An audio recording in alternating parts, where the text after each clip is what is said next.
வார்த்தை mind of Christ. We have the mind of Christ. ஆங்கிலத்தில், தமிழ்ல கிறிஸ்துவின் சிந்தையை உடையவர்களாய் இருக்கிறோம். கிறிஸ்துவின் சிந்தை உடையவர்களாய் இருக்கிறோம். இந்த பகுதி தேவனுடைய பரிசுத்த ஆவியானவராலே இந்த ரகசியங்கள் அல்லது இந்த காரியங்கள் பரிசுத்த ஆவியானவராலே வெளிப்படுத்தப்பட்டிருக்கிறது. இந்த காரியங்கள் பரிசுத்த ஆவியானவராலே வெளிப்படுத்தப்பட்டிருக்கிறது. உலக தோற்றத்துக்கு முன்னே தேவன் நம்முடைய மகிமைக்காக ஏற்படுத்தினதும் மறைக்கப்பட்டதுமாயிருந்த ரகசியமான தேவ ஞானத்தையே பேசுகிறோம். அதை இப்பிரபஞ்சத்து பிரபுக்களில் ஒருவனும் அறியவில்லை. அவர்கள் அறிந்திருந்தால் மகிமையின் கர்த்தரை அவர்கள் சிலுவையில் அறைந்திருக்க மாட்டார்களே. எழுதியிருக்கிறபடி தேவன் தம்மில் அன்பு கூறுகிறவர்களுக்கு ஆயத்தம் பண்ணினதை கண் காணவும் இல்லை, காது கேட்கவும் இல்லை, அவைகள் மனுஷனுடைய இருதயத்தில் தோன்றவும் இல்லை. நமக்கோ தேவன் அவைகளை தமது ஆவியினாலே வெளிப்படுத்தினார். அந்த ஆவியானவர் எல்லாவற்றையும், தேவனுடைய ஆழங்களையும் ஆராய்ந்திருக்கிறார். இன்னும் இது எதை குறித்து பவுல் பேசுகிறார்? ஒரு காரியத்தை நீங்கள் நன்றாய் புரிந்து கொள்ள வேண்டும். பவுல் தமஸ்குக்கு போகிற வழியில சூரியனோட பிரகாசமான ஒளியை கண்டதுனால தான் பயணித்துக் கொண்டிருந்த அந்த மிருகத்துல கீழே விழுந்தார். கண்ணு தெரியாம போயிடுச்சு. ஆண்டவர் பேசுறாரு, சவுலே சவுலே என்னை ஏன் துன்பப்படுத்துகிறார்? இதுக்கு சவுல் சொல்ற பதில், ஆண்டவரே உம்மை நான் துன்பப்படுத்துகிறதற்கு நீர் யார்? இதுக்கு ஆண்டவர் சொல்றாரு, நீ துன்பப்படுத்துகிற கிறிஸ்து, முள்ளில் உதைக்கிறது உனக்கு சொல்லு. கண்ணு குருடாயிட்டு. அடுத்த கேள்வி இதுதான் பவுலை போன்ற மனிதர்களுக்கும் நமக்கும் இருக்கக்கூடிய வித்தியாசம். அடி வாங்கினா கூட அடுத்த கேள்விய ஆண்டவரே, அந்த வார்த்தையில அவன் வச்சுக்கப்பட்டுட்டான். ஆண்டவரே நான் என்ன செய்ய? இந்த மாதிரி உடனே ஆண்டவருக்கு ரட்சிக்கப்பட்டவங்க எனக்கு தெரிஞ்சு பைபிள்ல யாரும் இல்லை, நம்ம யாரும் இல்லை. நம்மள ரட்சிப்புக்குள்ள நடத்தணுங்களை கேட்டா தெரியும் நம்ம என்னெல்லாம் மக்கள் பண்ணணும், எவ்வளோ ஏமாத்தி இந்த ஞானஸ்தானத்துக்குள்ள நம்ம 4 பேரை நடத்தணும்னா எவ்வளவு கஷ்டப்படுறோம்னு உங்களுக்கு தெரியும். பாருங்க, நீ துன்பப்படுத்துகிறதுக்கு நீர் யாருன்னு கேட்டான். கிறிஸ்து நானே என்னாரு. ஆண்டவரே நான் என்ன செய்ய வேண்டும்? நெக்ஸ்ட் இவனை அனுப்புனாங்க தமஸ்குவுக்கு, நேர்த்தருவில் தோல் பதனிடுகிற அனனியா வீட்டுக்கு. அங்க பர்னபாஸ் போறாரு. இப்ப இவனை குறித்து அறிவிக்கப்படுகிறது அங்க இருக்கிற சகோதரருக்கு. இவன் பேரம் கேட்டது, ஐயோ அவனா? அங்க எருசலேமில் இருக்கிற சபையை துன்புறுத்தி அநேகரை சிறையில போட்டு வைத்த அவன் பிரதான ஆசாரியனிடத்துல அனுமதி பத்திரம் வாங்கி கொண்டு தமஸ்குல அதை சபையை துன்புறுத்த வந்து கொண்டிருக்கிற அவனா? ஆண்டவர் சொல்றாரு, அவனை பத்தி அப்படி சொல்லாதீங்க. ஒரு வார்த்தை, அவனை குறித்து நிறைய காரியங்கள் சொல்லப்பட்டாலும் ஒரு வார்த்தை, புறஜாதியாருக்கு சுவிசேஷத்தை அறிவிக்க நான் தெரிந்து கொண்ட.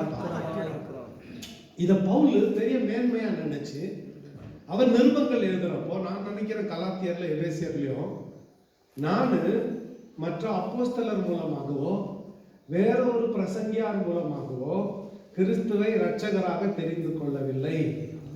அகால பிறவியாகிய எனக்கு அவரே தரிசனம், அவரே ஒரு ரகசியத்தை வெளிப்படுத்துறார். என்ன அந்த ரகசியம்னா, இந்த ரகசியம் முதல்ல யார் யாருக்கு தெரியாது? ஆபிரகாமுக்கு தெரியாது, ஈசாக்கு யாக்கோபு தெரியாது, யோசேப்புக்கு தெரியாது, நியாயப்பிரமாணத்தை கொண்டு வந்த மோசேக்கு தெரியாது, ஆண்டவர் பெயரால் ஆட்சி செய்த தாவீதுக்கு தெரியாது, சர்வ ஞானம் படைத்த சாலமோனுக்கு தெரியாது, தீர்க்கதரிசிகளில் ஒருவனுக்கும் தெரியாது, எலியாவுக்கு தெரியாது, எலிசாக்கு தெரியாது, தானியலுக்கு தெரியாது, ஓசியா, யோவேல், ஆமோஸ், ஓபதியா, யோனா, மீகா யாருக்கும் தெரியாது. என்ன அந்த ரகசியம்னா, புறஜாதியார் தேவனுடைய ராஜ்யத்துக்கு உட்படுவார்கள் என்கின்ற அந்த ரகசியம் முதல் பவுலடிகளார் கூறினார். அது இல்லைன்னா நம்ம இல்லைங்க. நம்மளுக்கும் யூத கடவுளுக்கும் என்ன கது? யாவேக்கு நம்மளுக்கு என்ன கது சொல்லுங்க? ஒண்ணுமே இல்லை. இப்ப இந்த ரகசியத்தை முதல்ல கர்த்தர் யார் வெளிப்படுத்துறாரு? பவுல். பிறகு அப்போஸ்தலர். இத்த பேதுருவால ஏத்துக்க முடியல. பேதுரு இதுல போராடுறாரு. இந்த பிரஜாதியார் தேவன் ராஜ்யத்துக்கு உட்படுவார்கள் என்ற அந்த காரியத்தை பேதுரு போராடுறார். How come this? எப்படி ஆகும்? இது இல்லையா, நான் படிக்கலையா, எனக்கு தெரியாது, என்னால் ஏற்றுக்கொள்ள முடியாது. ஆண்டவர் ஒரு கனவு கொடுக்குறாரு. தெரியல உங்களுக்கு?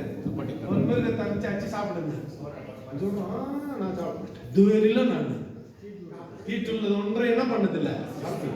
ஆண்டவர் சொல்றார், நான் பரிசுத்தமாக்கினதை நீ ஏன்பா தீட்டுன்ற அடிச்சு சாப்பிடு. எதை குறித்து? இவன் போயிட்டு யார் வீட்டுல? கொர்நேலி வீட்டுல. எங்க தான் சாப்பிடுறாரு? அறக்காரியா பட்டு தெரிஞ்சுக்கிட்டு கொர்நேலி வீட்டுல ஒரு காரியம் நடக்க போகுது. கொர்நேலி வீட்டுல ஒரு காரியம் நடக்க போகுது. எருசலேமில் இருக்கக்கூடிய சகோதரர் அதை குறித்து சந்தோஷப்பட போகிறார்கள். கொர்நேலி வீட்டுல பிலிப்பு மூலமா ஒரு ஊழியம் உருவாயிடுச்சு. நல்ல சபை உருவாயிடுச்சு. நல்லா போயிருந்தது. பேதுரு அங்க போறாரு. போயிட்டு பரிசுத்த ஆவியை பெற்றுக்கொண்டீர்களா? பரிசுத்த ஆவியா? அப்படி என்றால் என்ன? அதை குறித்து எங்களுக்கு யாரும் எங்களுக்கு சொல்லவில்லை என்ன. உடனே பேதுரு அவங்க எல்லாரும் பரிசுத்த ஆவியை பெற்றுக்கொள்ள ஜெபிக்கிறார். பரிசுத்த ஆவியை பெற்றுக்கொண்டார்கள். செய்தி எருசலேமில் இருக்கிற சகோதரருக்கு போது அங்க இருக்கிற சகோதரர்களாம் ஆச்சரியப்பட்டார்கள்.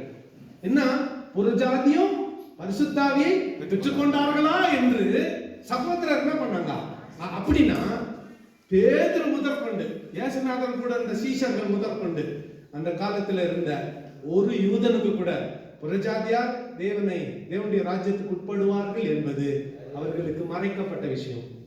ஆனால் முதல் அந்த செய்தி யாருக்கு வெளிப்படுத்தப்படுது? அதனால அடிக்கடி பவுல் அந்த ரகசியம்னு பேசுறாரு. இங்க அதை பத்தி தெளிவா சொல்லலன்னா கூட ஒரு நல்ல வேதத்தை படிக்கிற நாம பாயிண்ட்ஸ்களை கனெக்ட் பண்ண தெரிஞ்சுக்கணும். நம்ம அங்கங்க இருக்கிற பாயிண்ட்ஸை கனெக்ட் பண்ணி லைன் கோடு போட தெரியணும் நம்மளுக்கு.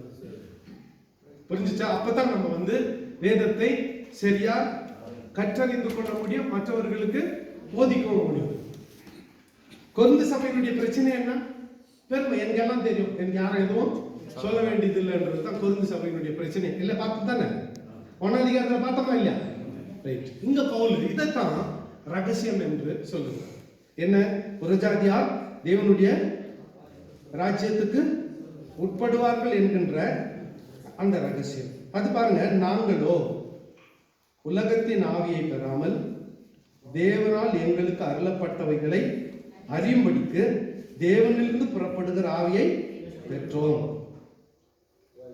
9ஆம் வசனத்துல, தேவன் தம்மில் அன்பு கூறுகிறவர்களுக்கு ஆயத்தம் பண்ணினவைகளை கண் காணவும் இல்லை, காது கேட்கவும் இல்லை, அவைகள் மனுஷனுடைய இருதயத்தில் என்னது? அது புறஜாதியார் தேவனுடைய ராஜ்யத்திலே உட்படுவார்கள், பிரவேசிப்பார்கள் என்பதுதான் அந்த ரகசியம், அந்த காரியம். அதை குறித்தான் பவுல் இங்கே அவைகளை நாங்கள் மனுஷ ஞானத்தில் போதிக்கிற வார்த்தைகளாலே பேசாமல் பரிசுத்த ஆவி போதிக்கிற வார்த்தைகளாலே பேசி ஆவிக்குரியவைகளோட சம்பந்தப்படுத்தி காண்பிக்கின்றோம். ஜென்ம சுவாப மனுஷனோ தேவனுடைய ஆவிக்குரியவைகளை ஏற்றுக்கொள்ளான். அவைகள் அவனுக்கு பைத்தியமாக தோன்றும். அவைகள் ஆவிக்கேற்ற பிரகாரமாய் ஆராய்ந்து நிதானிக்கப்படுகிறதால் அவைகளை அறியவும் மாட்டான். ஆவிக்குரியவன் எல்லாவற்றையும் ஆராய்ந்து நிதானிக்கிறான், ஆனாலும் அவன் மற்றொருவனாலும் ஆராய்ந்து நிதானிக்கப்படான். சரியான ஆவிக்குரிய மனுஷனுடைய கேரக்டர் கவனிங்க. அதெல்லாம் கவனிங்க. யாரு ஆற்றுக்கால் குத்தாலும் சரி போய் முட்டி போட்டுக்கிறது. பாஸ்டர் கூட இது விலக்கு இல்ல. ஸ்கேட்டிங்ல எங்க ஊர்ல ஸ்கேட்டிங் ஹால் இருக்குது. அதுல கம்பைன்டு ப்ரேயர் கேஜிஎஃப்ல இருக்கிற எல்லா சபைகளும் ஒன்று சேர்ந்து ஒரு நாள் ஜபையா பத்தினாங்க. காலையில 10 மணில சாயந்தரம் 6 மணி வரலாம். ஒரு அம்மா ஏந்திச்சு, அவங்க ஏந்திச்சுட்டு ஜப குறிப்பை சொல்லி ஜபம் பண்ணலாம். ஒரு அம்மா ஏஞ்சாங்க, ஐயா சொல்லுமா கேஜிஎஃப்ல இருக்கிற பாஸ்டர் ரசிக்க பண்ணணும் ஐயா, நடத்துனவரும் கரெக்டாக பண்ணுட்டாரு. இன்னுமா ஆண்டவரே கேஜிஎஃப்ல இருக்கிற எல்லா பாஸ்டர்களையும் தாழ்மையுடைய கரத்துல ஒப்பு கொடுக்கிறேன். எல்லாரும் சத்தியத்தை அறிந்து ஏற்றுக்கொள்ள கிருபை தாரமாண்டாரு ஜெபம் பண்ணி உக்காந்துட்டாங்க. இந்த ஜெபம் முடிஞ்சு 6 ஹவர் பொறுத்த பிறகுதான் பாஸ்டர்களுக்கெல்லாம் புத்தி வந்துச்சு. அதனால நம்ம நம்பர் வச்சு ஜெபம் பண்ணிக்கிறாங்களே, அது உண்மையா நடந்தது. ரைட்டா? கற்பனையா சொல்ல. நல்லா கவனிங்க. நாம எத்தனை காரியங்களை இப்படி செய்கிறோம், எத்தனை விஷயங்களை எப்படி செஞ்சிருக்கோம். எல்லாம் எனக்கு தெரிஞ்சிச்சுன்னு இல்லை, நாம ரசிக்கப்பட வேண்டும்னு அந்த ஒரு அம்மா ஜெபம் பண்ணிட்டாங்க பாஸ்டர்களுக்கு. பவுலடிகளாருடைய வார்த்தைகளை குறிப்பா அந்த கடைசி வசனத்திலே, கர்த்தருக்கு போதிக்கத்தக்கவன் அவருடைய சிந்தையை அறிந்தவன், எங்களுக்கோ கிறிஸ்துவின் சிந்தை உண்டாயிருக்கிறது. ஆவிக்குரிய மனுஷன் எல்லாத்தையும் என்ன பண்ணணும், பகுத்து பார்க்கணும், நிதானிச்சு பார்க்கணும். பெரிய ஊழியம், மிகப்பெரிய ஊழியம், பெரிய ஊழியக்காரர், டிவி பிரசங்கியார், அவர் வராருன்னா ஒரு ஊர்ல 1 லட்சம் பேர் கூடுவாங்க, 5 லட்சம் பேர் கூடுவாங்க, 10 லட்சம் பேர் கூடுவாங்கன்றதுக்காக அவர் சொல்றதெல்லாம் சரியாயிடாது.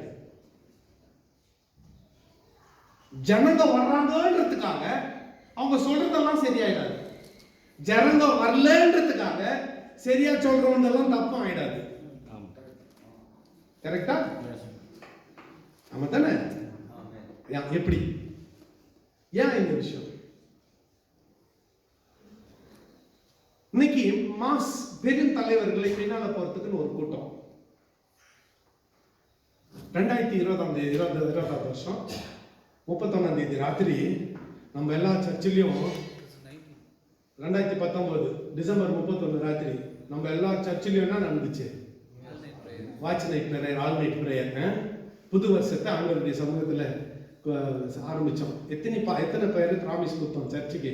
என்னைய சேர்த்து சொல்றேன் நான், இந்த ஆண்டு உங்களுக்கு ஆசீர்வாதமான ஆண்டு, எந்த வருஷமும் இல்லாத அளவிற்கு கர்த்தர் இந்த ஆண்டிலே உங்களை ஆசீர்வதிக்க போகிறார்.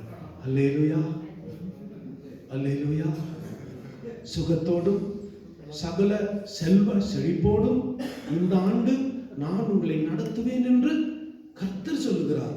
தேவனுக்கே முக்கியமாய்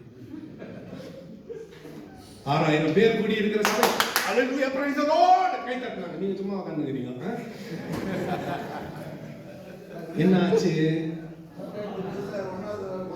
ஜனவரி நல்லா போச்சு, பிப்ரவரி நல்லா போச்சு, மார்ச்ல இருந்து டிசம்பர் வரலாம் முடங்கி வீட்டுல உட்காந்துட்டோம். எங்கயா போனீங்க தீர்க்கதரிசிங்க? எங்க போனீங்க?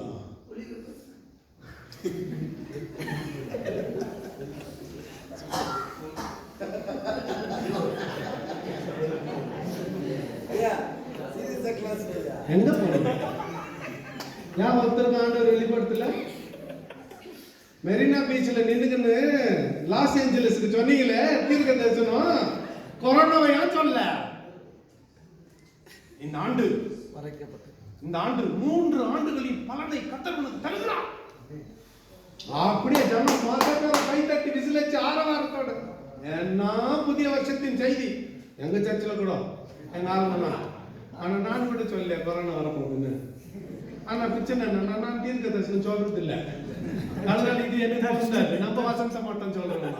என்ன தப்பிச்சிட்டாரு இல்ல, அப்படிதான் தப்பிச்சிட்டாரு வரம் விட்டுட்டாரு. ஏழாம் அதிகாரத்துக்கு வர போகுது. இந்த முறை போறப்ப மற்ற பேர் கல்வி ஞாபகத்துக்கு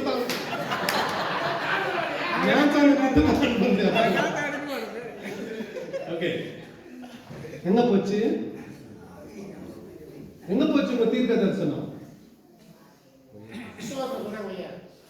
ஏமாத்துறீங்க, பரிசுத்தாவியின் பெயரால் ஏமாத்துறீங்க, கர்த்தருடைய பெயரால் ஏமாத்துறீங்க. மானா எதிர்காலத்தை கணிக்கிறதுக்கு நீ யாரு? யாரோ உங்ககிட்ட ஜெபம் பண்றதுக்கு வந்தாங்க. இன்னைக்கு 2 பேருக்கு பிறந்த நாள், ஜெபம் பண்றதுக்கு வாங்க. என்ன சொல்லி ஜெபம் பண்ண?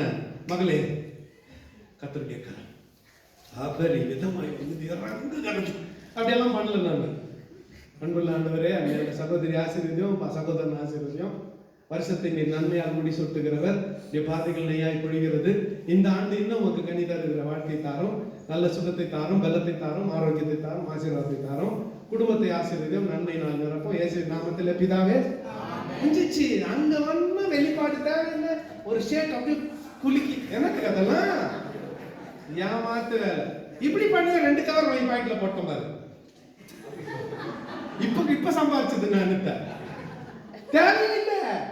சீட்டிங் பண்ணி சம்பாதிக்க வேண்டிய அவசியமே இல்லை. ஊழியக்காரங்க வசனத்துல கரெக்டா நின்னா போதும், தானா வந்து பாக்கெட் ரொம்ப ஆட்டோமேட்டிக்கா வந்து ரொம்ப. இது பவுலுடைய அனுபவம். ஏமாத்த வேண்டியது இல்லை. ஏன் பொய்ய தீர்க்க தரிசனம் ஞான் சொல்றேன், இல்லாத ஞான் சொல்றேன், கத்தர் வெளிப்படுத்தினார் ஞான் சொல்றேன். நீ என்ன அவ்வளவு பேரால உனக்கு வெளிப்படுத்துறதுக்கு ஒன்னு வெளிப்படுத்தணும். ஃபர்ஸ்ட் உண்மையிலே லைட் எடுத்துக்கணும்.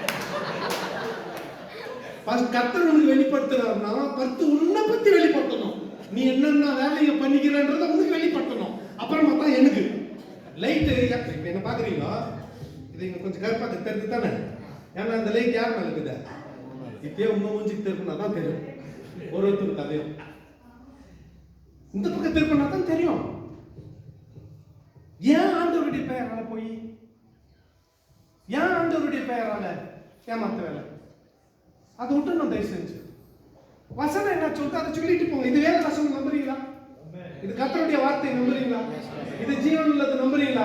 இது மட்டும் பேசிட்டு போயிடலாம். எதிர்காலத்தை கணிக்கிறதுக்கு நீ யாரு? ஏன் தெரிஞ்சுக்கிற எதிர்காலம் தள்ளுறேன்?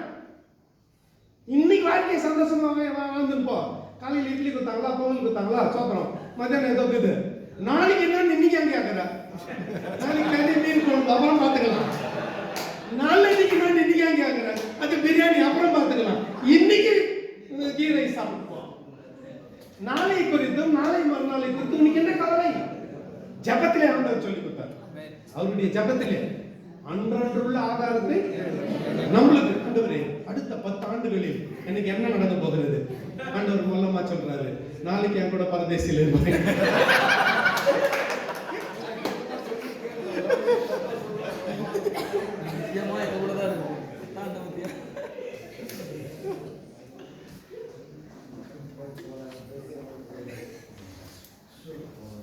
கர்த்தருக்கு போதிக்கத்தக்கவன் யார்? அவருடைய சிந்தையை அறிந்தவன். நிறைய பேர் பைபிள்ல இன்னும் கொஞ்சம் பழைய ஏற்பாட்டுல அப்படியல்ல ஆண்டவனே என்று சொன்ன ஆண் யாரு, அப்படியல்ல ஆண்டவனே என்று சொன்ன பெண் யாரு, அப்படியல்ல ஆண்டவனே என்று சொன்ன புதிய ஏற்பாட்டுல ஒரு ஆண் யார் சொல்லுங்க. புதிய ஏற்பாட்டுல பேதுரு, வெரி குட். பழைய ஏற்பாட்டுல அண்ணாள், அண்ணாள், அப்புறம் பேதுரு, லோத்து, அண்ணாள், பேதுரு. புதிய ஏற்பாட்டுல சொல்லேன் நான். ஓகே, இவங்கெல்லாம் ஆண்டவருக்கே ஆலோசனை சொல்றவங்க. அதுதான் சொன்னேன். அப்படியெல்லாம் ஆண்டவர் சொல்றவங்க எல்லாம் யாருன்னா ஆண்டவருக்கு. சாராளு ஆபிரகாமை பார்த்து சொன்னதை சொல்லாதீங்க. அது புருஷன் ஆண்டவன் அந்த அம்மா சும்மா சொன்னான். சும்மா புருஷன் காத்து நல்லா கிட்டமே சந்தோஷமா கேட்கறதுக்கு ஒரு வார்த்தை சொன்னான். அதை பெருசாலாம் பார்த்துக்காதீங்க. நம்ம பொண்டாட்டி யாரும் நம்மள ஆண்டவன் சொல்ல மாட்டாங்க. எல்லாம் என் வைஃபை பாக்குறீங்க, அவங்க வைஃபை நினைச்சுக்குங்க. அங்காரம் திரும்புறீங்க எல்லாம். ஆண்டவரை பார்த்து அப்படியெல்லாம் என் ஆண்டவனேன்னு சொன்னவங்க எல்லாம் ஆண்டவருக்கே புத்தி சொல்லுவாங்க. பேதுரு உதாரணத்தை பார்த்தோம். நான் பரிசுத்தமாக்கினதை நீயா அசுத்தம் சொல்ற. எத்தனை விஷயங்கள் இன்னைக்கு ஆண்டவருக்கே புத்தி சொல்ற நிலைமையில நம்ம இருக்கிறோம். சொல்லுகிறோம் ஆண்டவருக்கே. இந்த கடைக்கு போனா செல்லுவாங்க. கடைக்கு போனா லிஸ்ட் எடுத்துன்னு போயிடும். உப்பு 2 கிலோ அப்படின்னு எடுத்து வைக்குவான் அவன். டேபிள் சால்ட் 1 கிலோன்னு எடுத்து வைக்குவான். அரிசி ஒரு மூட்டை எடுத்து வைக்குவான். பருப்பு 2 கிலோ, சக்கரை 2 கிலோ, நீ சொல்ல சொல்ல எடுத்து வைக்குவான். ஏறத்தாழ நம்ம ஜபம் கூட அப்படித்தான் ஆண்டவர்கிட்ட. அவர்கிட்ட போய் முட்டி போட்டோம், அன்புள்ள ஆண்டவரே, அரிசி 2 கிலோ, உப்புக்கு 2 கிலோ, என்ன ஆசிரியது, எங்க அப்பா ஆசிரியது, எங்க அம்மா ஆசிரியது. இது கிறிஸ்துவின் சிந்தை அல்ல. உங்க வீட்டு வேலைக்காரன் நான் ஏசினாரு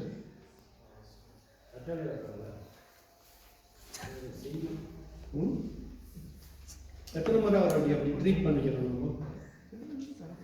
எத்தனை முறை அவர் அப்படி ட்ரீட் பண்ணிக்கிறோம்? அது கிறிஸ்துவின் சிந்தை அல்ல. கிறிஸ்துவின் சிந்தை வேற.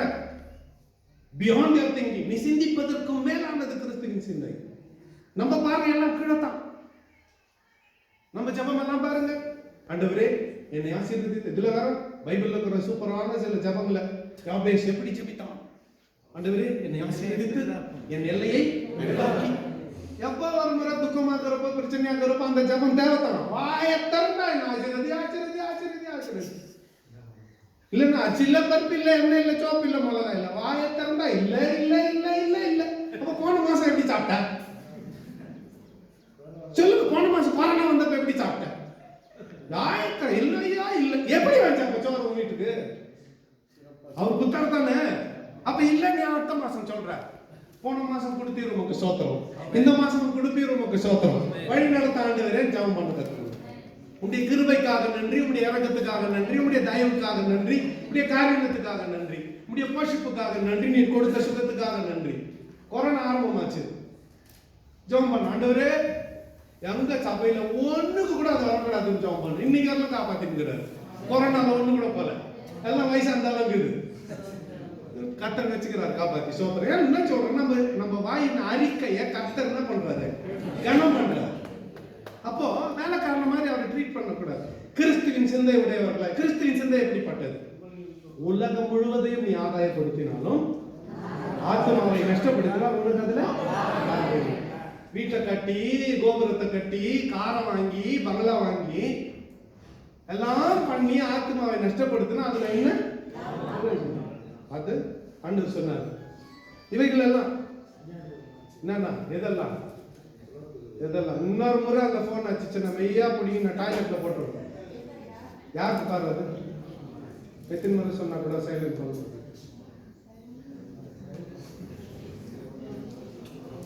முதலாவது தேவனுடைய ராஜ்யத்தையும் அப்பொழுது எல்லாம் உடைக்காக. அது ஒரு சீரீஸ். ஆண்டவர் சொல்றார் மலை பிரசங்கத்துல, நீங்க ஆகாரத்துக்காக கவலைப்படுகிறது என்ன, வஸ்திரத்திற்காக கவலைப்படுகிறது. வரிசையா சொல்லின்னு கடைசியா எப்படி முடிக்கிறார்னா, இவைகள் எல்லாம் உங்களுக்கு வேண்டியவைகள் என்று உங்கள் பரமபிதா அஞ்ஞானிகள் இவைகளை நாடி தேடுகிறார். நீங்களோ முதலாவது சொல்லுங்க, அந்த வாசம் சொல்ல மாட்டீங்களா? முதலாவது ராஜ்யத்தையும் அவருடைய அப்பொழுது இவைகள் எல்லாம். அப்போ செய்ய வேண்டியதை செய்யறது இல்ல. தேவனுடைய ராஜ்யத்தை அவர் நீதியை தேடுறது இல்ல. குடு குடு குடியாச்சு குடியாச்சு குடியாச்சு. அவரு என்ன சொல்றார்? நீதி செய், நியாயம் செய்ய நாங்க பண்ணுங்கிற சொல்லி. கிறிஸ்துவின் சிந்தை நமக்குள்ள வர வேண்டும். என்ன கிறிஸ்துவின் சிந்தைன்றத பவுல் அழகா படிப்படியா நல்லா ஸ்டெப் பை ஸ்டெப்பா சொல்ல வராரு. இப்போ ஒரு மூணாவது படியில நம்ம இருக்கிறோம். அப்படியே படிப்படியா இது சரியில்லை இதை மாத்தணும், இது சரியில்லை இதை மாத்தணும், இது சரியில்லை இதை மாத்தணும்னு வரிசையா சொல்லிக்கிட்டு வர போறாரு. அதனால கவனம் அப்படியே ஃபாலோ பண்ணின்னு வாங்க. மூன்றாம் அதிகாரத்துக்கு நாம் வரும் பொழுது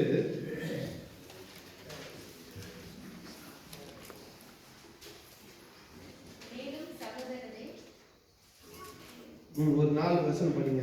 மேலும் சகோதரரே, நான் உங்களை ஆவிக்குரியவர் எண்ணி உங்களிடத்தில் பேசக்கூடாமல் மாம்சத்துக்குரியவர் என்று கிறிஸ்துக்குள் குழந்தையார்கள் எண்ணி பேச வேண்டியதாயிற்று.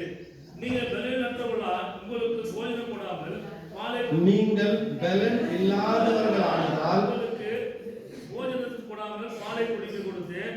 இன்னமும் நீங்கள் மாம்சத்துக்குள்ளா இருக்கிறபடியா இப்போது உங்களுக்கு பலன் இல்லை. போராமையினாலும் வேதங்களாலும் உங்களுக்கு இருக்கிறபடியால் நீங்கள் மாம்சத்துக்குரியவர்களாய் மாம்சத்துக்குள்ளாய் இருந்து மனுஷர்களா. ஒருவர் நான் பவுலை சேர்ந்தவன் என்றும் வேறொரு நான் அப்பொல்லை சேர்ந்தவன் என்றும் சொல்லுகிறபடியா நீங்கள் மாம்சத்துக்குரியவர்கள் அல்லவா? 5-9 வரை இன்னொரு வாசிக்கலாம். கர்த்தர் அவருக்கு அருள் அளித்தபடியே நீங்கள் விசுவாசத்திற்கு ஏதுவாக இருந்த ஊழியக்காரர்களே, நான் நட்டேன், அப்பொல்லோ நீர் பாய்ச்சினான், தேவன் விளையச் செய்தார். தேவனே விளையச் செய்தார். அப்படி இருக்க நடுகிறவனாலும் ஒன்றுமில்லை, நீர் பாய்ச்சுகிறவனாலும் ஒன்றுமில்லை, விளையச் செய்கிற தேவனாலே எல்லாம் ஆகும். மேலும் நடுகிறவனும் நீர் பாய்ச்சுகிறவனும் ஒன்றாயிருக்கிறார்கள். அவன் தன் வேலைக்கு தக்கதாய் கூலியை பெறுவார். நாங்கள் தேவனுக்கு உடன் வேலையாட்களாய் இருக்கிறோம். நீங்கள் தேவனுடைய பண்ணையும் தேவனுடைய மாளிகையுமாய் இருக்கிறீர்கள். ஆமென். சகோதரரே, நான் உங்களை ஆவிக்குரியவர்கள் என்று எண்ணி உங்களுடனே பேசக்கூடாமல் மாம்சத்துக்குரியவர்கள் என்றும் கிறிஸ்துவுக்குள் குழந்தைகள் என்றும் எண்ணி பேச வேண்டியதாயிற்று. நீங்க குழந்தைகள் என்று எண்ணி பலன் இல்லாதவர்கள் என்று எண்ணி உங்களுக்கு போஜனம் கூடாமல் பாலை குடிக்க கொடுத்தேன். இன்னமும் நீங்கள் மாம்சத்துக்குரியவர்களாய் இருக்கிறபடியால் இப்பொழுதும் உங்களுக்கு பலன் இல்லை. இன்னும் பால் குடிக்கிற குழந்தைங்களாவே இருக்கிறீங்க. எலும்பு குத்தா கடிக்க மாட்டீங்க. பொறாமையும் வாக்குவாதமும் பேதங்களும் உங்களுக்குள் இருக்கிறபடியால் நீங்கள் மாம்சத்துக்குரியவர்களாய் இருந்து மனுஷ மார்க்கமாய் நடக்கிறீர்கள் அல்லவா? ஒருவன் நான் பவுலை சேர்ந்தவன் என்றும் வேறொருவன் நான் அப்போலோவை சேர்ந்தவன் என்றும் சொல்லுகிறபடியால் நீங்கள் மாம்சத்துக்குரியவர்கள் அல்லவா? பவுல் யார்? அப்போலோ யார்? கர்த்தர் அவனவனுக்கு அருள் அளித்தபடியே நீங்கள் விசுவாசிக்கிறதற்கு ஏதுவாயிருந்த ஊழியக்காரர் தானே. நான் நட்டேன், அப்போலோ நீர் பாய்ச்சினான், தேவன் விளையச் செய்தார். நடுகிறவனானும் ஒன்றுமில்லை, நீர் பாய்ச்சுகிறவனானும் ஒன்றுமில்லை, விளை செய்கிற தேவன். திரும்பவும் இவங்களுக்குள்ள இருக்கிற பிரிவினையை குறித்து பவுல் பேசுகிறார். ஸ்பிளிட் லீடர்ஷிப், தலைமைத்துவத்தை நிமித்தமாய் பிரிந்திருக்கிறது. ஒரு உரைக்குள்ள 2 வாழ் இருக்க முடியாது, கூடாது. ஒரு சர்ச்சில் 2 பாஸ்டர் இருந்தா 2 குரூப் தான், குரூப்பிசம் தான். இவரை பாதி பேர் ஃபாலோ பண்ணுவாங்க, அவரை பாதி பேர் ஃபாலோ பண்ணுவாங்க. நடுகிறவனும் நீர் பாய்ச்சுகிறவனும் ஒன்றாயிருக்கிறான். அவன் தன் தன் வேலைக்கு தக்கதாய் கூலியை பெறுவான். அண்டர்லைன் பண்ணிக்கோங்க பாஸ்டர். அவன் தன் தன் வேலைக்கு தக்கதாக கூலியை பெறுவான். ஒரு நிமிஷம் நான் கண்ண முடியும். உன் சம்பளம் எவ்வளோன்ட்டு, உனக்கு எவ்வளோ சம்பளம் வேணும்னு யோசனை பண்ணணும். ப்ராக்டிக்கலா எவ்வளோன்னா நினச்சிக்கோங்க. ஒரு மாதத்துக்கு 1 கோடி கூட நினச்சிக்கோங்க. ஒரு மாதத்துக்கு இன்னும் லிட்டரலாக நினச்சிக்கோங்க.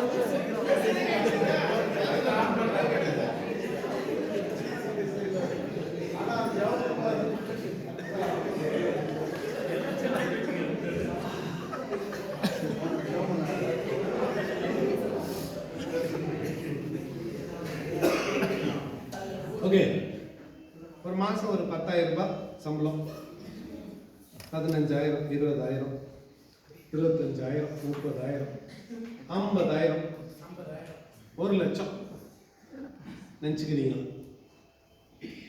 எனக்கு கூட ஒரு மாதம் 1 லட்சம் சம்பளம் தான் நல்லா இருக்கும். அடுத்த கேள்வி வருது. இந்த கேள்வி கண்ணு மூட வேண்டியதில்லை, கண்ணை தானே பதில் சொல்லணும். அந்த 1 லட்சம் சம்பளம் உனக்கு நான் கொடுக்கணும்னா நீ எவ்வளோ வேலை செய்யணும்? இல்லை, சும்மா வீட்டில் இருக்கணும்.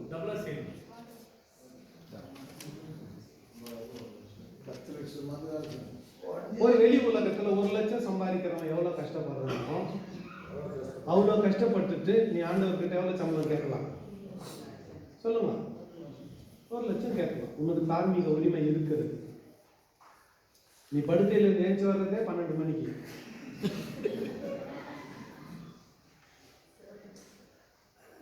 ஒரு டிசிப்ளின் வாழ்க்கை இல்லை, வீடு சந்திப்பு இல்லை, வேத ஆராய்ச்சி இல்லை, ஜபம் இல்லை, பைபிள் ஸ்டடி இல்லை, உபாச கூட்டம் நடத்துறது இல்லை, வேதத்தை முறையாக தெரிஞ்சுக்கணுன்ற ஆர்வம் இல்லை. எல்லாம் எனக்கு தெரியும் தெரியும்ன்ற திமிரு, பெருமை. சம்பளம் மட்டும் 1 லட்சம் வேணும். நீ கொடுப்பியா? நீ ஒருத்தரை வேலைக்கு வச்சுக்கிற, அவன் மாசத்துக்கு 1 நாள் தான் அவனை பார்க்க வரான். பாத்திரையான்றான், 1 லட்சம் சம்பளம் கொடுப்பியா? சொல்லுமா. உனக்கு மாசத்துக்கு 1 கோடி வருது, ஆனா நீ கொடுப்பியா 1 லட்சம்? வேலைக்காரன் கூலிக்கு பாத்திரம். அப்போ சேலரியில உன்னுடைய சபை வருமானத்துல உனக்கு இன்க்ரிமெண்ட் வேணும்னா, ஜனங்க கொடுக்குற உதாரணமாய் உன்னுடைய காட்டிக்கு பெட்டியில கொடுக்கணும்னா, அதுக்கான உழைப்பை நீ போடணும், அதுக்கான முயற்சியை நீ செய்யணும். சமயம் வாய்த்தாலும் வாய்க்காவிட்டாலும் சுவிசேஷத்தை வாய்ப்பை ஏற்படுத்திக்கணும், வாய்ப்பை ஏற்படுத்திக்கணும். நான் அப்படித்தான். யாராவது ஒருத்தர் என்ன ஒரு ஊழியத்தை கூப்பிட்டா இல்லைன்னு சொல்லாம ஒத்துக்குவேன். எனக்கு நோ கண்டிஷன். நான் வந்தா எனக்கு ஏசி ட்ரெயின் புக் பண்ணோம், ஃப்ளைட் புக் பண்ணோம், அந்த கண்டிஷன் எல்லாம் நமக்கு கிடையாது. அந்த நாள் நான் ஃப்ரீனா ஒத்துக்குவேன். புரிஞ்சிச்சு. தவிர்க்க முடியாத காரணத்தினால ஒரு மீட்டிங்கு என்னால் வர முடியல. சென்னையில் ஒரு பாஸ்டர் இன்வைட் பண்ணார். அவர் இன்வைட் பண்ணது உண்மை, நானும் அந்த டேட்டுக்கு ஒத்துக்கிறது உண்மை. ஆனால் கண்டிஷனோட ஒத்துக்கணும். ஐயா, நாங்கள் இஸ்ரேல் போகிறதுக்கு பிளான் பண்ணுறோம், விசாவுக்கு நாங்கள் போயின்னு இருக்கிறோம். ஒருவேளை இந்த மீட்டிங் அன்னைக்கு நான் அங்கே போனோன்னா என்னால் வர முடியாதுன்னு என்னை புக் பண்ணுறதுக்கு முன்னாலே சொல்லிட்டேன். நான் சொன்ன மாதிரியே அன்னைக்கு விசாவுக்கு முறை விசா ரிஜெக்ட் ஆகி திரும்பி எவ்வளோ பெரிய பிரச்சனையோட போய் பார்த்துட்டு வந்தோம். சோத்திரம். இப்போ அந்த மீட்டிங்க்கு போகல. இந்த மீட்டிங்க்கு அவரை இன்வைட் பண்ணோம். இப்போ என்கிட்ட இல்லை லிஸ்ட்டு ஃபோன் பண்ணி ஒருத்தரை இன்வைட் பண்ணோம். அவர் வந்ததில்லை. அவர் ஒரு முறை அங்கே கூப்பிட்டாரு, நான் போனேன். அவர் இங்கே நேற்று சாயந்தரம் ஃபோன் பண்ண, ஐயா பிரேசிலோட ஐயா கிளம்பிட்டீங்களாம்மா? ஐயா உங்க மேலே எனக்கு வருத்தம். என்ன ஐயா, உன்னை நம்பி நான் 100 பாஸ்டர் கூப்பிட்டு வச்சுட்டுருந்தேன், நீயும் வரல. அதுக்கப்புறமும் நீ என்னை கண்டுக்கல. அப்போ தான் புரிஞ்சிச்சு அவர் என்னை ஏன் கூப்பிட்டுக்கிறாரு. நீ வரலன்றப்போ அவர் கோவம் நியாயம். அதுக்கப்புறம் நீ என்னை கண்டுக்கலன்னா 100 பேரை நான் கூப்பிட்டு வச்சிருந்தேடா, சோத்துக்கு 10,000 ரூபாய் நீ கொடுக்கலையேன்னு என்ன கேட்டுக்கிறாரு. இப்போ புரியுதா? அவர் என்ன கூப்பிடல, என் வசனத்தை கூப்பிடல. நான் பாஸ்டர் மீட்டிங் நடத்தி கொடுத்தா நான் ஒரு 10,000 ரூபாய் கொடுக்கணும்னு நினைச்சு கூப்பிட்டுக்கிறாரு. நான் போல அவருக்கு ஏமாற்றம் வந்துச்சு. புரியுதா? இப்போ சொன்னார், நீ வரவும் இல்லை, அதுக்கப்புறம் கூட என்னை கண்டுக்கல, எனக்கு எவ்வளோ செலவாச்சு, மன்னிச்சுக்கையா, தப்பாயிடுச்சு, வழக்கமாக நான் ப்ராமிஸ் பண்ணால் வந்துடுவேன். அந்த முறை தவிர்க்க முடியாத சூழ்நிலை நான் சொன்னேன் தானே. சொன்னீங்க, நீங்கள் நினச்சிருந்தா வந்துக்கலாம். சரி, உங்களுக்காக நான் ஜெபம் பண்ணுறேன். சரி, அது போத நீங்கள் ஜெபம் பண்ணுங்க. ஊழியக்காரங்க, நீங்கள் என்னை கூப்பிட்டா கூட சரி, யாரை கூப்பிட்டா கூட சரி, அந்த மீட்டிங் வைக்கிறதுனால ஒரு ஆதாயம் வரணும்னு நினச்சி கூப்பிட்டீங்கன்னா உங்கள் இன்டென்ஷனே தப்பு. கர்த்தருடைய வார்த்தையை தெரிஞ்சுக்கணும்னு நினச்சி கூப்பிட்டீங்கன்னா பலன் அடைவீர்கள், பயனடைவீர்கள். நோக்கம், பர்பஸ் ரொம்ப முக்கியம்.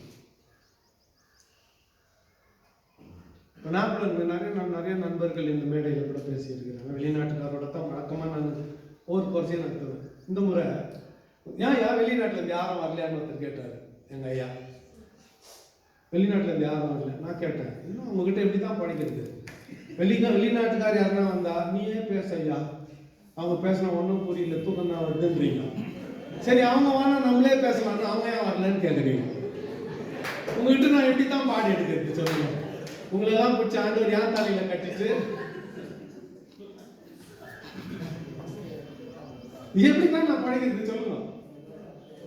சரி, நல்லா புரிஞ்சுக்கோங்க. நம்மளுக்கு விசுவாசம் முடியும்.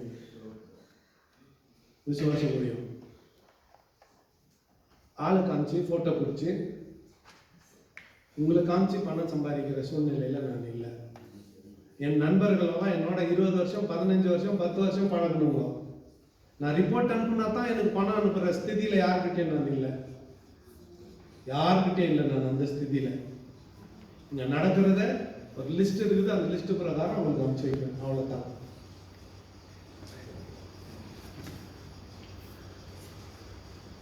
நாம நோக்கம் என்ன? ஒரு மீட்டிங் வச்சு அதனுடைய நோக்கம் யாருன்னா கூப்பிடுங்க, மோகன்சி லாசரஸை அவர் கூப்பிடுங்க, இல்ல பெரிய பெரிய ஊழியக்காரர்கள் கூப்பிடுங்க. நீங்க கூப்பிடுற அந்த மீட்டிங்கினுடைய நோக்கம் என்ன?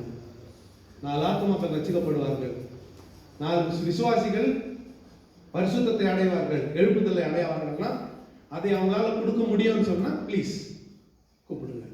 இல்லைன்னா என்னையும் சேர்த்து யாரையும் கூப்பிடாதுங்க. உங்க மந்தைக்கு கர்த்தர் உங்களை தான் மேய்ப்பனா வச்சுக்கிறாரு. உன்னை விட உங்க மந்தைக்கு நல்லா பேசக்கூடிய ஆளு, பயிற்சி கொடுக்கக்கூடிய ஆள் வேற யாரும் இருக்க முடியாது. நீ தான் the person for your congregation. நீங்களே அந்த வேலையை செய்யணும். பவுலடிக்காரருடைய அவருடைய ஆலோசனை எப்படி இங்க பில்டப் ஆகுது பாருங்க. நீங்க குழந்தைங்களா இருந்தீங்களேன்னு பால் கொடுத்தேன், நீங்க என்ன பண்ணிட்டீங்க? அப்படியே கண்டினியூ பண்ணிட்டீங்க, பால்லயே ரிபைன் ஆயிட்டீங்க, பலன் பெறவில்லை. மாம்சத்தை புசிக்கிற அளவுக்கு உங்களை நீங்க என்ன பண்ணிக்கல, வளர்த்துக்கல, அதிலே நின்றுட்டீங்க. உங்களுக்குள்ள பொறாமையும் வாக்குவாதமும் சண்டையும் மார்க்க பேதங்களும் சண்டைகளும் வந்துச்சு. ஒருவன் பவுலை சேர்ந்தவன் என்று சொல்லுகிறான், இன்னொரு அப்போலோவை சேர்ந்தவன் என்று சொல்லுகிறான். விதைச்சது நானு, அப்போலோ நீர் பாய்ச்சினான், விளைய செய்தது கர்த்தர். நடுகிறவனாலும் நீர் பாய்ச்சுகிறவனாலும் ஒன்றும் இல்லை, விளைய செய்கிற தேவனால். நாங்கள் தேவனுக்கு உடன் வேலையாட்களாக இருக்கிறோம். கோ ஒர்க்கர்ஸ் வித் கிரைஸ்ட். கிறிஸ்துவோடு உடன் வேலையாட்களாக இருக்கிறோம். நல்லா கவனிங்க பாஸ்டர், தயவு செஞ்சு பெரிய பாஸ்டர் சின்ன பாஸ்டர்ன்ற பேச்ச இன்னொரு முறை தூக்கத்துல கூட கனவுல கூட சொல்லாதீங்க. ஒருத்தரும் பெரிய பாஸ்டர் இல்ல, ஒருத்தரும் எல்லாம் கை கட்டி நிக்கணும். அத்தனை பேரும் கை கட்டி நிக்கணும் கணக்கு ஒப்பிக்கிறதுக்கு. இதுல பெரிய பாஸ்டர்னா சின்ன பாஸ்டர்னா அவங்க நினைச்சுதான் நினைச்சுன்னு போட்டோம். நான் ஒரு ரெவரண்ட், நான் ஒரு டாக்டர். என்ன டாக்டரா? ஊசி போடுவியா? மாத்திரை எழுதி கொடுக்க? என்ன டாக்டர் நீ? என்ன டாக்டர்? என்ன அதுலயும் பைபிள்ல டாக்டர். நான் இப்பதான் எல்கேஜில சேர்ந்துக்கிறேன். பைபிளை பத்தி 16 வருஷம் ஆயிடுச்சு படிச்சுங்கிறேன். 16 வருஷமா படிச்சுங்கிறேன். படிச்சுக்கின்னு டீச் பண்ணுறேன். முடிச்சுட்டு வரல. நான் உயிரோட இருக்கிற வரல முடிச்சுட்டு வர முடியாது, படிச்சுக்கினே தான் போகணும். பிஷப்பையா லூக்கா எழுதின சுவிசேஷத்தை ஒரு முறை பதில் எழுதுறேன், ரெட் பென்ல மார்க் போட்டு திருப்பி அனுப்புறாரு. நான் உனக்கும் பொண்டாட்டிக்கு சண்டையா? இசு வர வேண்டியத்துல வாசு போட்டுக்கிறேன், வாசு வர வேண்டியத்துல இட்டு போட்டுக்கிறேன், என்ன ஆச்சுன்னு கேட்டு எழுதுறாரு. ஆமா ஐயா கொஞ்சம் டிஸ்டர்பா இருந்தாங்க. ஓகே, ஒரு வாரம் லீவ் எடுத்துக்கோ, திருப்பி இதே கேள்விக்கு பதில் எழுதுறாரு. அடுத்த முறை எழுதுறப்போ 78 மார்க் போட்டு போ பாஸ். இப்படிதான் படிச்சு மேல வருது. எனக்கு எல்லாம் தெரிஞ்சுன்னு நான் சொன்னேன்னா நான் போயிட்டேன். நெக்ஸ்ட் முறை நான் நிற்க முடியாது. இது எல்லாருக்கும் பொருந்தும். நம்ம எல்லாருக்கும் சாவர வரலாம் படிச்சுட்டு நம்ம சாவர வரலாம் முழுசா எனக்கு தெரிஞ்சதுன்னு. அதுலயும் பைபிள்ல சத்தியமா சொல்ல முடியாது. ஒருவேளை மேக்ஸ்ல பிஹெச்டி முடிச்சா எல்லாம் தெரியும்னு சொல்லலாம், பிசிக்ஸ்ல சொல்லலாம், கெமிஸ்ட்ரியில சொல்லலாம், இன்ஜினியரிங்ல சொல்லலாம், மெடிசன்ல சொல்லலாம். பைபிள்ல மட்டும் கண்டிப்பா நம்ம எல்லாம் மாணவர்கள் எல்லாம் படிச்சிருக்கிறோம், தெரிந்து கொண்டு இருக்கிறோம், இன்னும் அறிந்து கொண்டு இருக்கிறோம். எனக்கு முழுசா தெரிஞ்சிச்சு எல்லாம்னு சொல்லக்கூடியவன் ஒருவனும் அப்படி சொன்னா உங்களுக்குள்ள என்ன வந்துச்சு? வெறுமை வந்துச்சு. அது வீழ்ச்சிக்கு ஆரம்பம். 10லிருந்து 22 வரை ஆளுக்கு ஒரு 2 வசனமா வேகமா வாசிக்கணுங்க. எனக்கு அளிக்கப்பட்ட தேவ கிருபையின்படியே புத்தியுள்ள சிற்பாசகரைப் போல அஸ்திபாரம் போட்டேன். வேறொருவன் அதின் மேல் கட்டுகிறான், அவனவன் தான் அதின் மேல் இந்த விதமாய் கட்டுகிறான் என்று பார்க்க கடவன். போடப்பட்டிருக்கிற அஸ்திபாரமாகிய இயேசு கிறிஸ்துவை அல்லாமல் வேறு அஸ்திபாரத்தை போட ஒருவனாலும் கூடாது. Now if anyone builds on this foundation with gold, silver, precious stones, wood, hay, straw, each one's work will become clear, for the day will declare it, because it will be revealed by fire, and the fire will test each one's work of what sort of it is. அதின்மேல் ஒருவன் கட்டினதை நிலைத்தால் அவன் கூலியை பெறுவான். ஒருவன் கட்டினது வெந்து போனால் அவன் நஷ்டமடைவான், அவனோ ரட்சிக்கப்படுவான். அதுவும் அக்னியிலாகப்பட்டு தப்பினது போல் இருக்கும். நீங்கள் தேவனுடைய ஆலயமாக இருக்கிற என்றும் தேவனுடைய ஆவி உங்களில் வாசமாக இருக்கிற என்றும் அறியாதிருக்கிறீர்களா? ஒருவன் தேவனுடைய ஆலயத்தை கெடுத்தால் அவனை தேவன் கெடுப்பார். தேவனுடைய ஆலயம் பரிசுத்தமாக இருக்கிறது, நீங்களே அந்த ஆலயம். ஒருவனும் தன்னைத்தானே வஞ்சியாதிருப்பானாக. இவ்வுலகத்திலே உங்களில் ஒருவனும் தன்னை ஞானி என்று எண்ணினால் அவன் ஞானியாய் இருக்கும்படிக்கு பைத்தியக்காரனாய் இருக்கிறவா. இவ்வுலகத்தின் ஞானம் தேவனுக்கு முன்பாக பைத்தியமாய் இருக்கிறது. அப்படியே ஞானிகளை அவர்களுடைய தந்திரத்தினாலே பிடிக்கிறார் என்றும் ஞானிகளுடைய சிந்தனைகள் வீணாய் இருக்கிறது என்று கர்த்தர் அழைத்திருக்கிறார் என்றும் எழுதியிருக்கிறது. இப்படி இருக்க ஒருவன் மனுஷரை குறித்து மேன்மை பாராட்டாதிருப்பானாக. எல்லாம் உங்களுடையதே. பவுலாகிலும் அப்போலாகிலும் தேவாகிலும் உலகமாகிலும் ஜீவனாகிலும் மரணமாகிலும் நிகழ்காரியங்களாகிலும் வருங்காலங்களாகிலும் எல்லாம் உங்களுடையது. 23 வசனம் எல்லாம் சேர்ந்து படிக்கலாம்.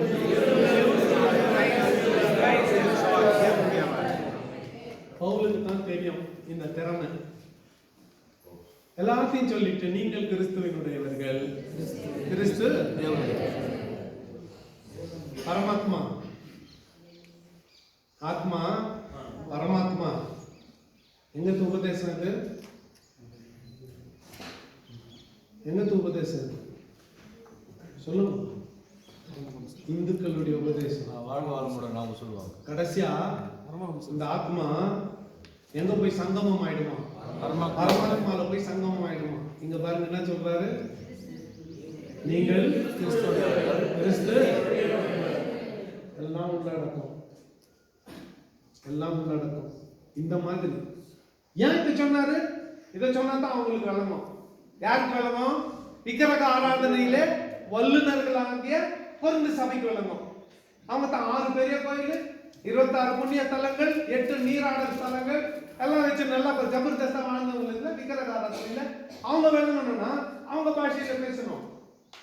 இங்க பேசுறது நீங்கள் கிறிஸ்துவினுடையவர்கள், கிறிஸ்து தேவனுடைய. முன்னதாக பாருங்க, எனக்கு அளிக்கப்பட்ட தேவ கிருபையின்படியே புத்தியுள்ள சிற்பாசிரியனை போல அஸ்திபாரம் போட்டேன். நான் அஸ்திபாரம் போட்டேன், வேறொன்று அது மேல் கட்டுகிறேன். ஏன்னா நான் உங்ககிட்ட இருக்க முடியாது. உங்களை போட்டு அஸ்திபாரம் ஃபவுண்டேஷன் போட்டு நான் போயிடுறேன். வேகத்துல ஃபவுண்டேஷன் போடுறதுக்கு இந்த ஃபவுண்டேஷன் மேல வேற ஒருத்தன் கட்டுக்கிறான். கட்டுறவன் நான் போட்டுக்கிற ஃபவுண்டேஷன் ஒழுங்கா பார்த்து கட்டணும். போடப்பட்டிருக்கிற அஸ்திபாரமாகிய கிறிஸ்துவை அல்லாமல் வேற அஸ்திபாரத்தை போட ஒருவனாலும் கூடாது. கிறிஸ்து தான் அஸ்திபாரம். Christ is the foundation. ஒருவன் அந்த அஸ்திபாரத்தின் மேல பொண்ணு வெள்ளி இது ரெண்டையும் வச்சு கட்டுறான். விலையேற பெற்ற கல்லு, மரம், புல்லு இதெல்லாம் வச்சு கட்டுறான். அக்கினி சோதனை வந்துச்சு, பொண்ணு வெள்ளி அப்படியே இருக்கும், உருகுனா கூட அங்கேயே இருக்கும். மரம், புல்லு என்ன ஆயிடும்? எரிஞ்சு சாம்பலாயிடும். டெஸ்ட் வரப்போ அவன் கட்டி இருக்கிற அந்த வீடு, அவனுடைய வேலைப்பாடு அக்கினியிலே சோதிக்கப்படும். நீங்கள் தேவனுடைய ஆலயமாய் இருக்கிறீர்கள் என்றும் தேவனுடைய ஆவி உள்ளில் வாசமாய் இருக்கிறார் என்றும் அறியீர்களா? New thinking. பின்னால அவன் சொல்ல போறாரு பவுல், பின்னால வேற ஒரு விஷயம் சொல்ல போறாரு இவங்களை பத்தி. பெரிய ஒரு டோஸ் விட போறாரு. இப்ப என்ன சொல்றாரு? நீங்க என்ன வாங்குறீங்க? தேவனுடைய ஆலயமாய் இருக்கிறீர்கள், பரிசுத்த ஆவியானவர்களுக்குள்ள. ஒருவன் தேவனுடைய ஆலயத்தை கெடுத்தால் அவனை தேவன் கெடுப்பார். தேவனுடைய ஆலயம் பரிசுத்தமாய் இருக்கிறது, நீங்களே அந்த ஆலயம். அப்ப வேண்டுமென்றே, அறிந்தே அறியாமலே, தெரிந்தே தெரியாமலே இந்த தேவனுடைய ஆலயமாகிய உன்னுடைய சரீரத்தை நீ கெடுத்தா விளங்கிச்சா? இவங்க எதிர்காலத்துல இன்னும் பின்னால் அவர் அதிகாரங்கள் இல்லை சொல்ல போறாரு இவங்க பண்றத. அதுக்கு முன்னால் இதுக்கு ஃபவுண்டேஷன் போடுறாரு. ஒருவனும் தன்னைத்தானே வஞ்சாதபடிக்கு இருப்பானாக. இந்த உலகத்தில் ஒருவன் தன்னை ஞான் என்று எண்ணினால் அவன் ஞானியாகும்படிக்கு பைத்தியக்காரனாக இருக்க கடவுள். நீ ஞானி நினைச்சா ஃபர்ஸ்ட் நான் பைத்தியம் நினைச்சுக்கோ, அப்புறமா தான் நீ ஞானி. நீ அதிமேதாவியா அதிஞானியா நீ நினைச்சுக்கினேன்னா உன் ஞானத்திலே நீ கெட்டு போவாய்.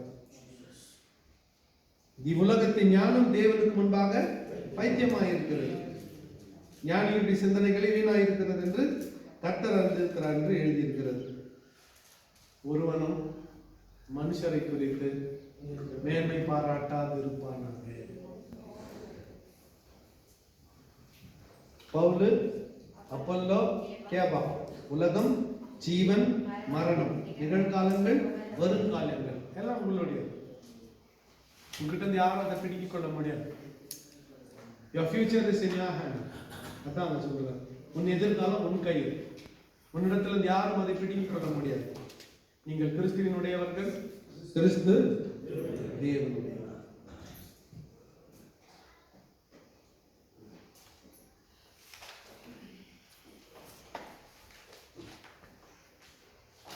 மூன்றாம் அதிகாரம் வரப்போகிற மிகப்பெரிய எச்சரிப்புக்கு அஸ்திபாரமான அதிகாரமாக இது இருக்கு.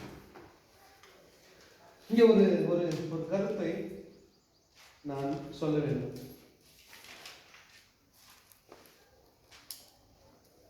ஃபவுண்டேஷன், அஸ்திபாரம்.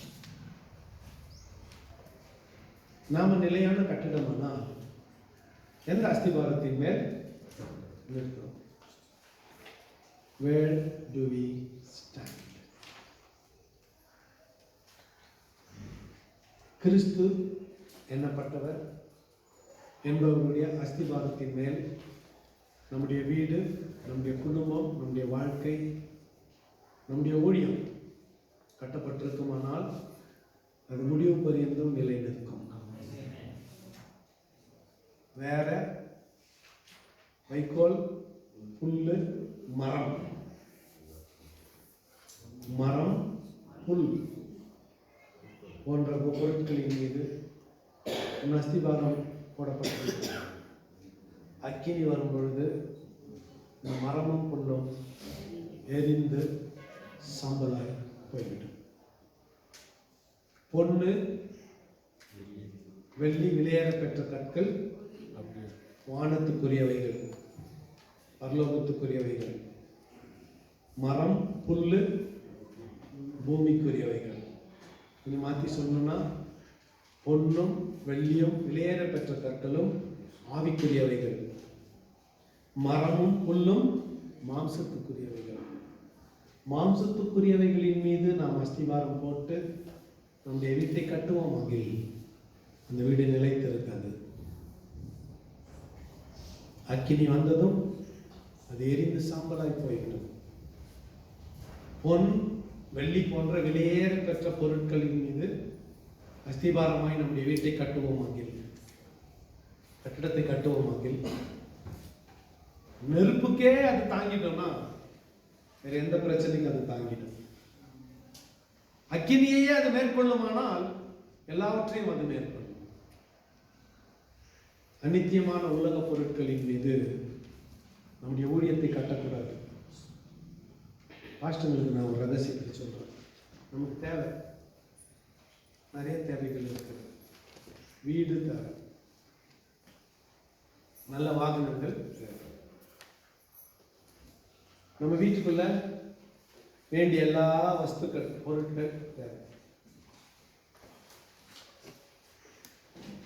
பாஸ்டர் அப்படின்னதும் கிழிஞ்ச பேண்ட், கிழிஞ்ச சட்டை போட்டுக்கின்னு, கருப்பா கிழிஞ்ச பேக் ஒன்று மாட்டிக்கின்னு, பைபிள் இப்படி பிடிச்சிக்கின்னு, கத்தருக்கு சோத்திரமா, கத்தருக்கு சோத்திரமா, தேதி ஒன்றாச்சு, உங்களுக்கு ஒரு ஜாப் பண்ணிட்டு போகலாம் வந்தோமா அப்படின்னதும் அப்படி உக்கார ஐயா, இருக்கிறதுலே பழைய கிழிஞ்சு போயிட்ட 10 ரூபா நோட்டு எடுத்துன்னு வந்து ஃபில்டர் பண்ணாத கருப்பு காப்பியை கொடுத்து அதை நீ குடிச்சிட்டு, அன்புள்ள ஆண்டவரே, ஊழியக்காரனுக்கு இந்த சிறந்த பானத்தை கொடுத்து அந்த குடும்பத்தை ஆசீர்வதியும் அப்படின்னு ஒரு ஜாம் பண்ணிட்டு அந்த 10 ரூபா வாங்கிக்கின்னு வரவன் தான் உண்மையும் உத்தமமுள்ள ஊழியக்காரன். ஏன்னா பணக்காரர்கள் தேவனுடைய ராஜ்யத்தில் நான் சொல்றேன், அதுக்கு திருப்பி சொல்லுவீங்களா? இது ஊழியக்காரனுக்கு போட்ட முத்திரை. பாஸ்டர்னா செருப்பு போடக்கூடாது, வேஷ்டி கட்டிக்கணும், ஜிப்பா போட்டுக்கணும், கீஞ்ச பேக் மாட்டிக்கணும், அப்படியே பிச்சைக்கார மாதிரி இன்னொரு ரோட்ல நடமாட்டிக்கணும். ஆனா இயேசு கிறிஸ்து பூமியும் அது நிறைவும் கத்தக்கூடியது, உலகத்தில் உள்ள வெள்ளியும் பொண்ணெல்லாம் கத்தக்கூடியது, கோல்டு மைனிங் கத்தக்கூடியதுன்னு சொல்றேன். நானு பிச்சைக்காரனா இருந்தா என் பேச்சுக்கு தகுந்த மாதிரி என்னுடைய தேவன் இருக்கிறாரா? அடுத்த கேள்வி வருது, என்னன்னு வந்து தெரியுமா?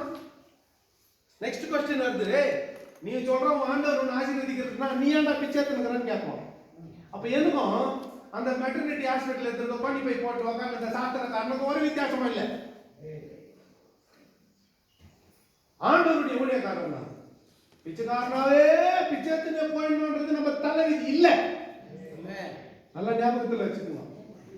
ஆனா நம்முடைய எண்ணம், நம்முடைய கவனம், நம்முடைய நோக்கம் இந்த உலக பிரகாரமான பொருட்களின் மேல போகக்கூடாது. அதை ஏற்ற சமயத்துல கத்தர் கொடுப்பாரு. அது யார்ட்னா தெரியுமா? ஒரு வாரத்துல நின்று கிடக்கும். அது நம்முடைய நோக்கம் கிறிஸ்துவை பின்பற்றுகிறதா இருக்க வேண்டும். இன்டென்ஷன் முன்னால, பின்னானவைகளை மறந்து முன்னானவைகளை நாடி லக்கை நோக்கி ஓடுகிறவர்களாய் இருக்க வேண்டும். ஓட்டத்தை ஓடுகிறவர்களாய் இருக்க வேண்டும். இந்த பொருட்கள் எல்லாம் ஏற்ற சமயத்துல எப்போ உனக்கு அது தேவையோ அப்ப கண்டிப்பா சத்தியமா நிச்சயமா கத்தர் கொடுப்பார். உனக்கு என்னைக்கு தேவையோ அன்னைக்கு கொடுப்பார். ஒரு நாள் முன்னாலே இல்ல, ஒரு நாள் பின்னாலே இல்ல, அந்த நாளுக்கு கத்தர் கரெக்டா கொடுப்பார். ஆண்டவர் வந்து டைமிங்ல ரொம்ப கிரேட். லூக்கா எழுதின சுவிசேஷம் எப்படி ஆரம்பமாகுது? எப்படி? காலம் நிறைவேறின போது. இங்கிலீஷ்ல பியூட்டிஃபுல்லா இந்த ஃபுல்னஸ் ஆஃப் டைம், குறிக்கப்பட்ட அந்த காலம் நிறைவேறின போது வந்தார் மேசியா. அப்போ நமக்கு காத்துக்கு ஒரு காலம் இருக்குது. அந்த காலம் வரும் பொழுது தானா தானா தானா எல்லாம் நடக்கும். அதுவரையிலும் அழைக்கப்பட்ட அழைப்புல பொறுமையோடு ஓடணும். பொறுமையோடு. இன்னொன்னு, வேற யாரையோ பார்த்து, பெரிய ஊழியக்காரரை பார்த்து நாம சூடு போட்டு கூடாது. அவங்க சொந்தமா 2 ஜெட் பிளேன் வச்சிருந்தாங்க. 10 கார் இருந்துச்சான், மெர்சிடிஸ் பென்ஸ் எல்லாம் வச்சிருக்கிறார் அந்த பாஸ்டர். அது நமக்கு தேவையில்லை. அவங்க அதை வாங்கிறதுக்கு எவ்வளவு கஷ்டப்பட்டாங்களோ. எங்க ஊர்ல காட்பர் கையா ஒரு பெரிய சர்ச் கட்டினாங்க. அவரு ரொம்ப நல்ல மனுஷன். அவர் என்ன பண்ணாரு, அந்த சர்ச் டெடிகேஷனுக்கு எல்லாரையும் கூப்பிட்டாரு. பாஸ்டர்களெல்லாம் கூப்பிட்டாரு. எனக்கு கூட பர்சனல் இன்விடேஷனை கொடுத்தாரு. நான் கூட போயிருந்தேன் அந்த சர்ச் டெடிகேஷனுக்கு. வெளியே நின்று ஒரு 5-6 பாஸ்டர்கள் பேசியிருக்கிறாங்க. மைண்ட்ஸ் மூடிட்டாங்களா? இந்த நேரத்தில் இதுக்குள்ள பெரிய சர்ச் தேவையா? எது கனெக்ஷன் கொடுக்குறாங்க பாருங்க. மைண்ட்ஸ் மூடிட்டாங்களா? மூடிட்டா இந்த நேரத்தில் இதுக்குள்ள பெரிய சர்ச் தேவையா? ஒரு 5 நிமிஷம் அப்படி பேசியிருந்தாங்களா? அவங்க முடிஞ்சிச்சு. எந்த பாஸ்டருக்கு விரோதமா பேசினாங்களோ அவர் போட்ட பிரியாணியை சாப்பிட்டு வந்தாங்க.